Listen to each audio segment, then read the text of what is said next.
Welcome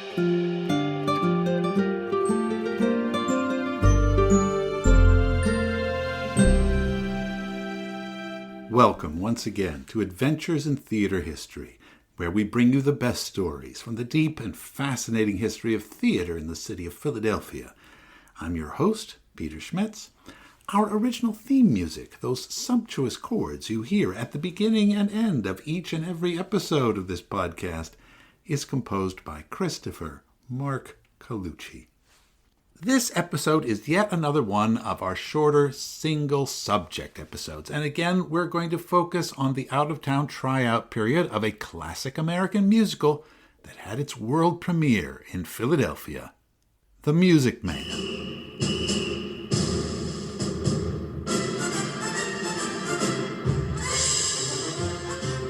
The Music Man, of course, was the creation of the writer and composer Meredith Willson. Willson, 2 L's in there, please, was a musician, composer, band leader, and radio personality. Although he was born and raised in Mason City, Iowa, his career had been spent primarily in New York and Hollywood, where he had composed the score for such movies as The Great Dictator and Little Foxes. He also did a lot of work for the U.S. military during World War II, turning out patriotic numbers for the Armed Forces radio service. And he created an innovative late radio program called The Big Show, starring Tallulah Bankhead. But as a young man, Willson had made his chops, or rather his pucker, playing in John Philip Sousa's band, all of which he detailed in his best-selling book, And There I Stood with My Piccolo. His love of marching band music can be heard in many of his scores, and most especially in the iconic song from The Music Man, which we can hear here in the orchestral prelude from the original Broadway cast album, 76 Trombones.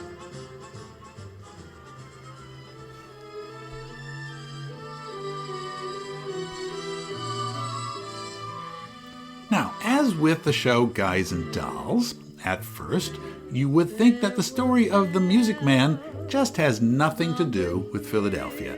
Even if, as we know, its out-of-town run was done in Philly, almost all of the original creation and development work was done elsewhere. Interestingly, Willson actually got the idea for writing a Broadway show at all from Frank Loesser, another Hollywood, New York songwriter who he used to team up with at a lot of parties. Both guys would write songs at the drop of the hat, just for fun, just to keep everybody happy, to show off a bit. Which makes me think that parties used to be a lot more fun. Back then, everybody just gathered around the piano to see who could write the funniest song or the most beautiful song, like Wilson's Till I Met You, which actually was transformed from a party song to a song that he did on his radio show to one that was recorded and released by Decca Records back in 1950. But after he himself had found success on Broadway, Frank Loesser got his producers, Martin and Fewer, to go and encourage his pal Meredith to come up with something himself, maybe based on his Iowa background. Broadway audiences loved nostalgia. He loved shows that told a story about real America. But unlike Loesser, Meredith Willson wanted to write the whole show, he decided. Not just the music, but also the lyrics and the book, even though he'd never written a play before in his life. And so, Willson started work. He typed Act 1, Scene 1 on a piece of paper, and then developed a case of writer's block that lasted 3 years. That 5th word, he said, was really hard. His original idea was something about marching bands, and he called it the Silver Triangle. It was going to feature a character of a kid with cerebral palsy. He knew that, and maybe also a piano teacher, like his mother had been back in Iowa. Yes, he would definitely get his mama in the show there somehow, but he hadn't quite figured it out yet. But once he also threw in the idea of a traveling salesman who comes into a small Iowa town and who sold, band instruments. Fewer and Martin excitedly told him that, hey, that was a good idea, but they had a better name for the whole show. Not the Silver Triangle, but The Music Man. Well, Willson liked that title fine. Fewer and Martin lost interest, though, and they moved on to other projects. Over the next few years, Willson and his wife Renee and various friends all kept encouraging him to keep on going through all the drafts and rewrites of his original idea that followed. During this long process, he wrote and discarded hundreds of pages of dialogue, 24 full songs, and about 50 of his experimental rhythm poems, pieces that were more speech than sung. He shaped and crafted the book further with screenwriter Franklin Lacey, who helped Meredith to really work out the mechanics of the plot. It really is a testament to Meredith Willson's persistence that he could stick with a project for 7 years and hundreds of different drafts and rewrites and lose producers and publishers along the way, but he never gave up. Have I mentioned that I'm writing a book myself lately? These last few days, as I'm reading about all this period of Meredith Willson's work in my research, I'm thinking, attaboy, Mare, stick with it. It'll pay off in the end. Oh, anyway, where was I? When he lost the thread, Willson would write starter essays to prime his pump, as it were, memoirs about his boyhood in Iowa. And at one point, he was thinking about a moral panic that could develop in a small town, about something as small as a pool hall opening on Main Street in the town that in his mind was now called River City.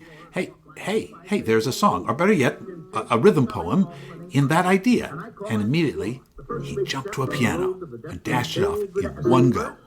Medicinal wine from a teaspoon, then beer from a bottle. And the next thing you know, your son is playing for money in a pinch bench. And he's listening to some big out-of-town Jasper hearing him tell about the horse race gambling. Not a horse of flat race, no, but a race where they sit down right on a horse. Like to see some stuck-up jockey boy sitting on Dan's patch, make your blood boil, well, I should say. Now, friend, let me tell you what I mean. Now, the reason we even have that recording of Willson performing this early version of the number himself is that by this point in the process, he was on fire with inspiration, and he and his wife Renee, a Russian-born opera singer, were sending tapes around to various producers and doing live pitches in living rooms all over Manhattan. They were over the moon when, after one particular harrowing midnight pitch session, they got the eminent producer Kermit Bloomgarden, who had just produced his friend Frank Lesser's musical Most Happy Fella, to sign on. But they still needed a director. Bloomgarden suggested that they ask either the famous Moss Hart, who had just had a huge hit with My Fair Lady, or that new kid on the block, someone named DaCosta. First they pitched it to Moss Hart. Again, Willson and his wife put on the whole live dog and pony show for a room full of 20 people, but Moss Hart just stood quietly in the back of that crowd and then quickly passed on helming the show. Seems he didn't care either for the Iowa corniness of the overall thing, or specifically the crippled boy in the wheelchair subplot. Bloomgarden later told him, and that was an element that Willson was still insisting on. He was quite fierce about his advocacy, felt that disabled characters should be on stage.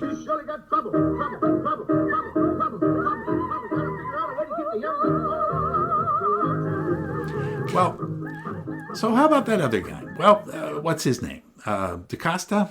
They didn't know DaCosta. They didn't even know what he looked like. Sounds like some dark and mysterious Spanish guy. So Kermit Bloomgarden said he'll send DaCosta over, along with a bunch of other folks and designers who might want to get involved in the project. So once again, in Bloomgarden's apartment, Willson sits down to sing, Renee beside him, and they narrate and play through the whole show for a room full of strangers. At the back of the crowd is this one tall, angular man, looking very stern, never smiles once. Now that's got to be DaCosta, no doubt. Willson is thankful that at least this one happy, fair-haired little man in the front row, smiling his head off through the whole thing. This guy really digs the whole barbershop quartet idea they'd worked in. Light a road, home again, road without a But when Willson and Renee reach the end of the presentation, that guy he's worried about, the tall, angular man at the back, just heads for the door. Willson goes to head him off at the pass before he goes and asks him, hey, what did you think? Great, says the man. Best thing I've heard. I'd like very much to do it. Good night. Oh, wait, says Willson. Mr. DaCosta, I'd just like to ask you one thing. I'm not Mr. DaCosta, says the man. Howard Bay. Set and lights. I'm late. Good night. Well, at least they got one of the best designers in New York to sign on. But it looked like DaCosta, whoever that was, had just not come at all. Willson made the round of the rest of the room, saying hi to Bob Fosse, hi to Vincent Donahue, hi to Joe Anthony, all of them well-known or up-and-coming Broadway directors. Maybe one of them had agreed to do it. And he also talked to a young man named John Schubert, the son of Jake Schubert, who now ran the entire Schubert organization. John Schubert tells Meredith, hey, I'm an old fan of yours from radio days. And John Schubert says he would be happy to guarantee the Majestic Theater on 44th Street, which the Schuberts still owned, for this production. So, wow, great, fantastic. The night has not been a total loss. In fact, it had been a huge success. Willson now had a producer, a designer, and a theater lined up. And then Rini calls him back over to the piano and introduces him to this happy, smiling guy, the one with the light-colored hair and a spray of freckles across his face. Oh, the guy was going on and on about he loved the speak-singing technique in the show. The whole thing was so fresh and charming. Oh, well, thanks, said Willson absently. What was your name again? Well, this was, of course, Morton DaCosta. It's late. He has to leave. So sorry. But he says to Willson fervently, I'll be seeing you, Meredith, very soon. So that was how Morton DaCosta got involved in The Music Man. Let me run quickly through his Philly origin story. Those who knew him in his young days still called him Teak, because they remembered him as Morty Tikoski, the kid with the bright red hair from North Philadelphia. Morton was the last of 10 children of the antique furniture dealer Samuel Tikoski.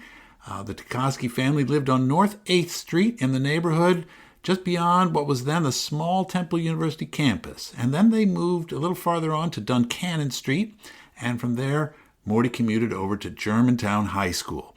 Even as a kid, he liked performing in plays, and he fell in love with theater at the Germantown Theater Guild, a sweet community theater group in a converted barn at 4821 Germantown Avenue, under the tireless leadership of Violet Meinhardt and her daughter Kitty Meinhardt.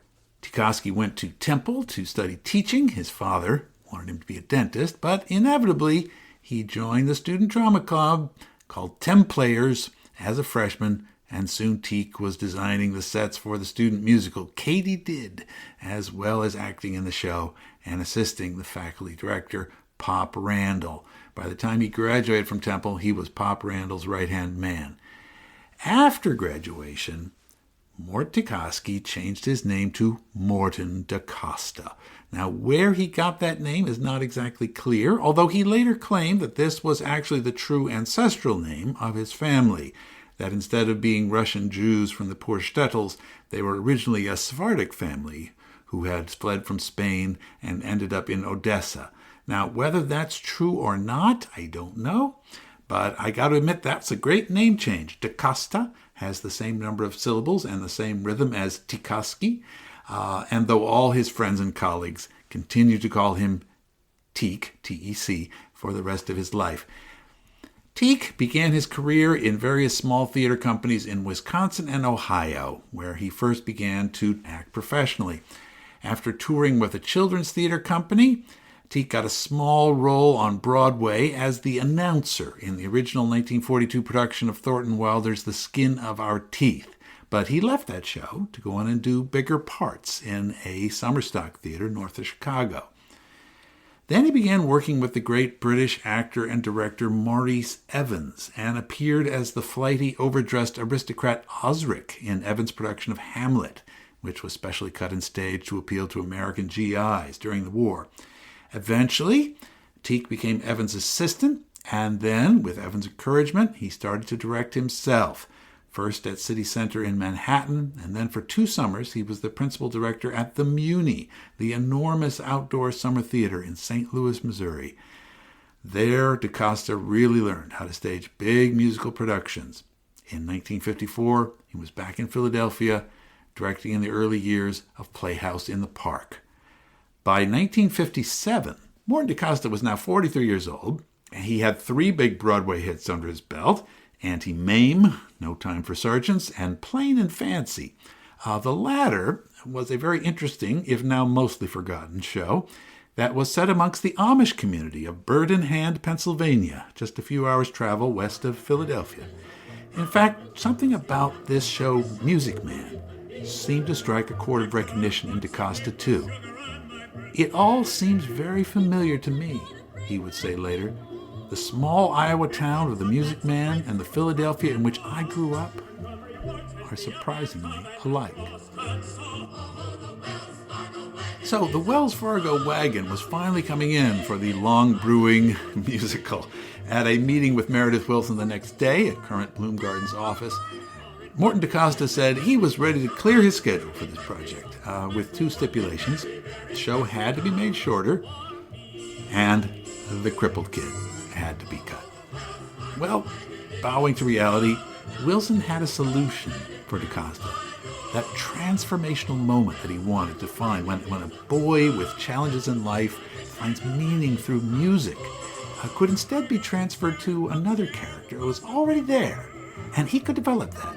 He was a single little boy that showed up in the middle of his song. He had a lisp, and that lisping boy will become the librarian's little red-headed brother, Winthrop Peru. Oh, the Wells Fargo wagon is coming now. I don't know how I can ever wait to fit. It could be something for someone who is no relation, but it could be something special just for me. Really, Meredith Willson later admitted, this was the solution he had been avoiding all along, but was right there in front of him, putting a 10-year-old version of himself into the show. A kid, kind of a weird kid, whose whole life was going to be saved by music. So, now the book of the show was mostly settled, the contracts were signed, including a lucrative record deal with Capitol Records, and the auditions started.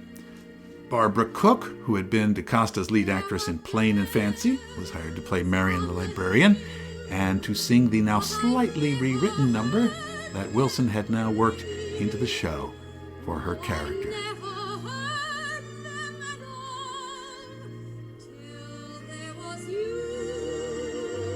But who would play the lead, the confidence man, Harold Hill? Well, on Morton DaCosta's strong recommendation, Willson agreed to audition an actor named Robert Preston, a guy who had really only done westerns up to this point and never had been in a musical. But DaCosta had made sure that Preston had been sent the songs from the show beforehand, and so the actor confidently strolled into Wilson's living room, told him to start playing the piano, and nailed "You Got Trouble" song on the first try. Take and shove a ball in a pocket, and I call that sloth. The first big step on the road to the depths of degradé. I say first, medicinal wine from a teaspoon, then beer from a bottle. Others soon joined the cast. Pert Kelton as Mrs. Peru, and David Burns as Mayor Shin, and a little red-haired Eddie Hodges as Winthrop. And from his days on Armed Forces Radio, Willson had recruited a barbershop quartet from upstate New York, the Buffalo Bills.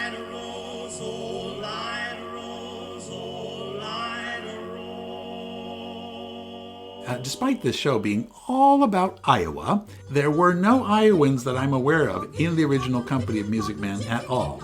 But, and you had to know this was coming, folks, there were quite a few Philadelphians in the cast.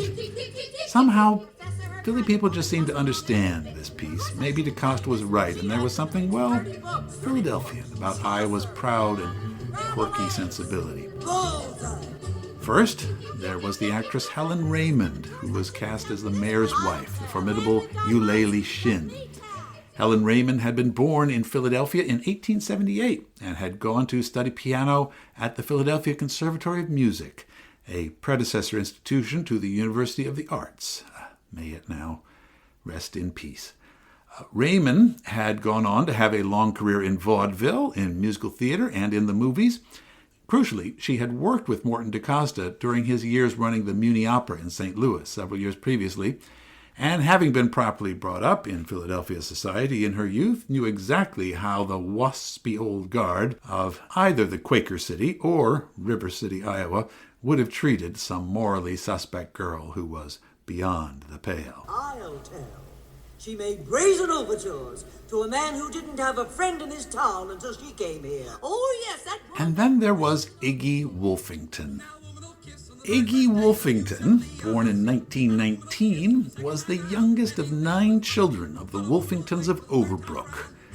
All the rest of his siblings went into the family auto body business, but Iggy had caught the acting bug after attending shows of the local actress Mae Desmond at the William Penn Theater. Iggy didn't let his round face and portly figure discourage his ambitions at all. "I thought I was the Orson Welles of West Philadelphia," he quipped. By the early 1940s, Iggy was performing on the Steel Pier in Atlantic City and in summer stock in Yardley, PA.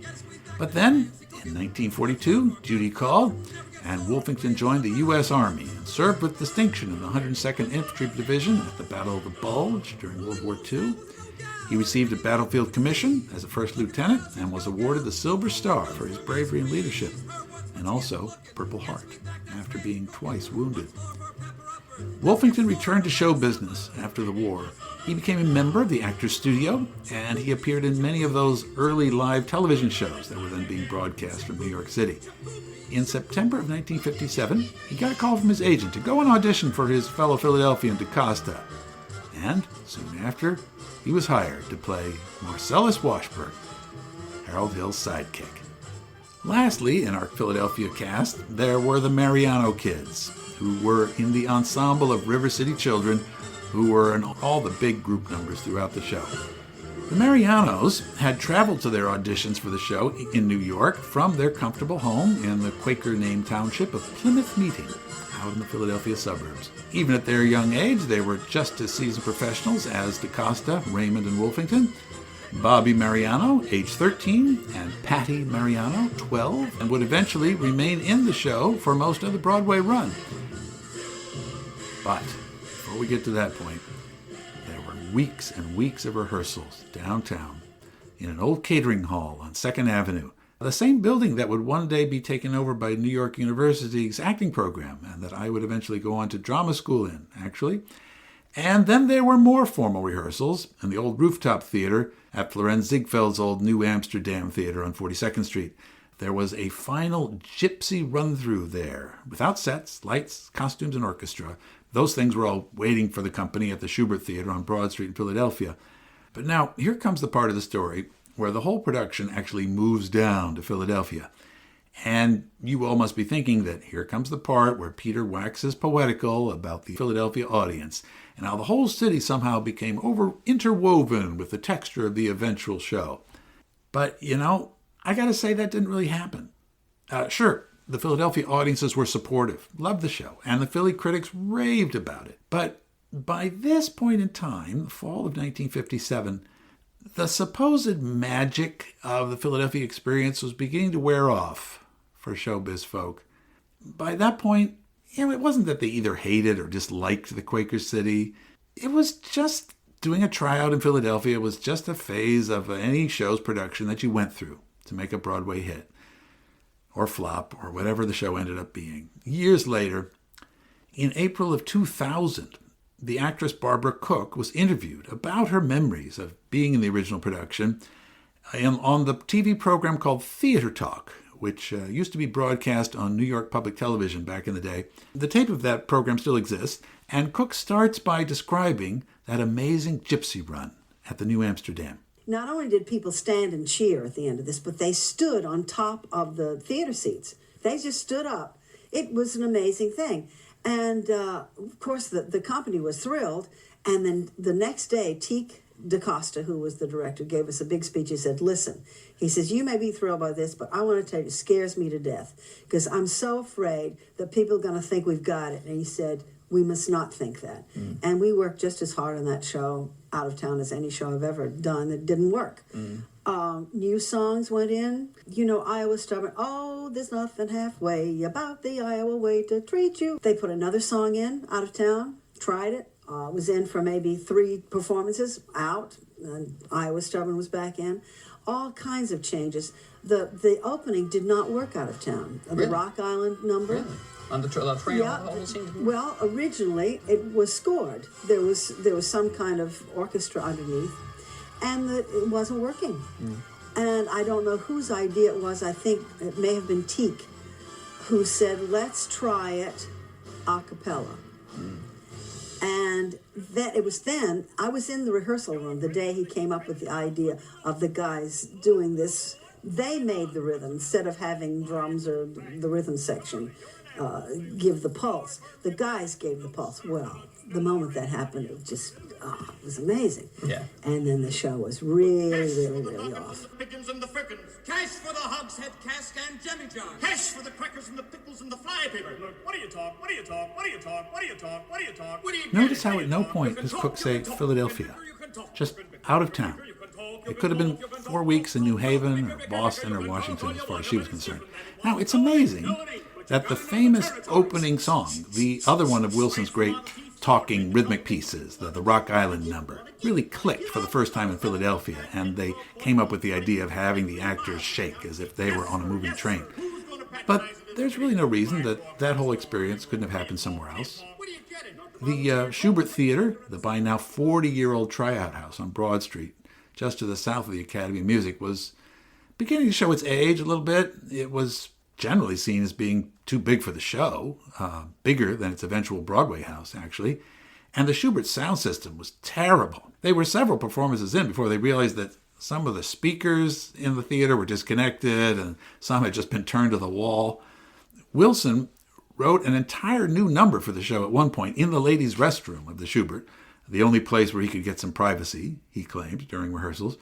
But then it was, as we just heard Cook say, discarded. And at another point, Robert Preston lost his voice, and his understudy, Larry Douglas, had to go on for Preston at short notice, and with the support of the whole company and crew behind him. He absolutely nailed it. But that's really it. On the Philadelphia opening night, that is, that evening when all the folks from New York could come down and see the show, many secretly hoping to spot the next big flop so they could dish about it with all their friends. And of course, it was the night when the show was first opened to local newspaper reviewers. If you like stirring music with the trombone lead, if you have a feeling for nostalgia and gentle humor, if you like to see players giving every appearance of enjoying themselves and alert stagecraft, The Music Man is your show, wrote Henry Murdoch in The Inquirer. In the Philadelphia Evening Bulletin, Wayne Robinson wrote that the show was, quote, My Fair Lady in Iowa, or at least in Iowa, Oklahoma. Morton DaCosta has kept things moving right along in Howard-based settings, from the depot platform to the footbridge in the park where the lovers embrace in a fond duet, the orchestra thundering a crashing crescendo of emotion.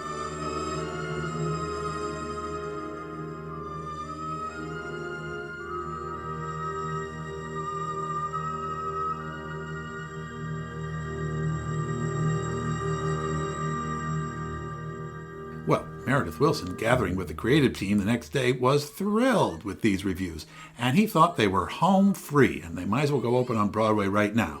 He was startled when Morton DaCosta was not at all sentimental about his hometown's enthusiastic response. Said the director, Meredith, this is a Broadway show we have here. We hope, regardless of how well they might like us here in Philadelphia, it doesn't cut any ice. Remember Plain and Fancy? Oh, we murdered him out of town. Cheers, screams, bravos, the works, night after night, and twice on Wednesdays and Saturdays. What happened in New York? Over 50% of the critics hated it. Kermit Bloomgarden also chimed in. Yeah, famous last words, Mayor. They love us in Philadelphia. If we were going to stay here a year, great. So Wilson, working frantically around the clock many days, often forgetting to even shave, agreed to keep working on improving the show, especially My White Knight, the supposedly inviolate I Wish song of the first act, the one that was really inspired by his mom back in Mason City, Iowa. It hadn't quite been going over the first few weeks, and each day he tried a new version of it and gave it to Barbara Cook, and she gamely sang the new version. It was the last big change he made to the show, and he finally came up with a solution on the penultimate weekend of the run. I'll read Wilson's own words from his book about the show, called But He Doesn't Know the Territory. With a sad and reluctant pencil, I deleted 2 inevitable pages of my favorite song and re-routined the rest. When the moment came that night, Barbara soared into the ballad chorus first. The audience was with her all the way. including me, who got something else through my thick head that night. Standing in the back, I caught up with the true Marion, what she was, who she was. She was a certain girl graduate of the Armour Institute in Chicago, circa 1880, who took her appreciation for a few nice things into a little Iowa town and spent her life scattering it amongst the kids in her Sunday school class, the kids in her kindergarten, and the kids just passing by the house. Not to mention her own flute-playing, slightly abnormal son. I had Mama in the show all the time.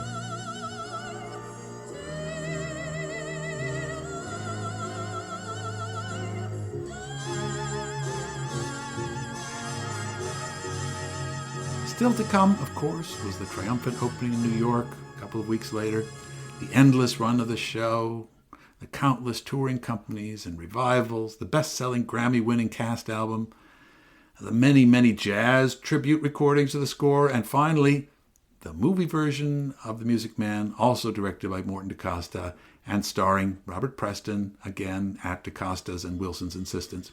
The show really was a worldwide sensation by that point, not just Broadway.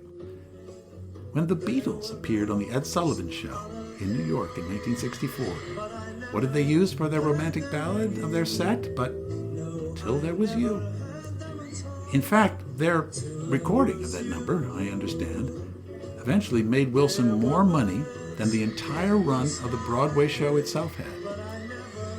But this introduction of the Beatles reminds us that as we go forward in our story this season, the next episode, tryout shows of the 60s and 70s, popular music in America and the whole world was changing, and Broadway shows and the classic out-of-town tryout era for Philadelphia was coming to an end.